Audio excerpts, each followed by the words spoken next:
团长。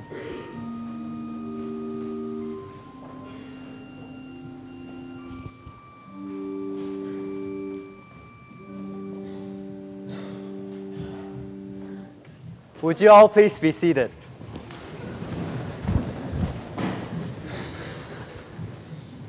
Imagine yourself getting a 99 in your calculus test. Imagine yourself winning a lottery ticket. Imagine yourself winning a basketball championship. And finally, imagine what true happiness is.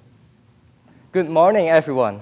For those who do not know me, my name is Yi Leng Lai, or you can call me Johnny Lai. Now I'm going to share a story with all of you to help you think what true happiness is. So here it is. There was a retired old man who was addicted to playing golf. He was not a social person and didn't have any friends. One day at 10 o'clock, he suddenly felt like playing golf. So he went to the golf course by himself and intended to play for 9 holes. When he got to the golf course, he was very happy to find out that there was no one in the golf course. Of course, people were at work by that time. He was again glad to realize that he did not have to wait in a long lineup in order to play golf. So the old man started to play from the first hole. Surprisingly, the man who had never had a single hole-in-one in his life had 9 straight hole-in-ones. The man was extremely happy. Because of that, the old man decided to play for another 9 holes, and he got the same result. His result was better than any world-class golfer. The old man was overjoyed and wanted to share his amazing story with others.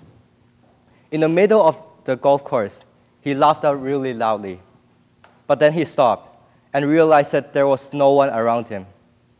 Who could he share the joy of his hole-in-ones with? No one. Immediately, the man was dejected and went home feeling depressed. So why did I tell you this story? This story teaches us that we need companions in our lives. People need to share their happiness and sadness with others. A life without sharing with people, no matter whether they face a joy or a sorrow, is a punishment. A person's happiness without sharing with others is not true happiness. A person's sorrow without sharing with others will become a horrible burden. That doesn't mean that you need to drag someone down with you, but you need to share your feelings if you're down or upset. If no one ever knows that you're suffering, your sorrow will become hopelessness. However, if you don't share your joy, it will quickly diminish. This is my 4th year at Appleby and in Canada. I still remember my first day coming here. It was terrible. I felt like I was blind, deaf, and dumb. I couldn't read English. I couldn't understand when people were having a conversation. It took me 10 seconds to speak a 10-word sentence. And I was so homesick. I missed my family like crazy. I felt really uncomfortable without my family around me. I missed the laughter and love of my home in Hong Kong. My mother asking about my day, joking around with my 2 brothers, and hanging out on the weekends with my friends. I couldn't sleep for several nights when I first arrived in Canada. I was so upset and I realized that my bad feelings were becoming a big problem, but I couldn't solve this problem by myself. So I started talking to a friend. I still remember what he said to me. He said, "Hey, suck it up. There isn't any chance for you to go back to Hong Kong. What you have to do is to admit the fact that you are already in Canada and just enjoy it.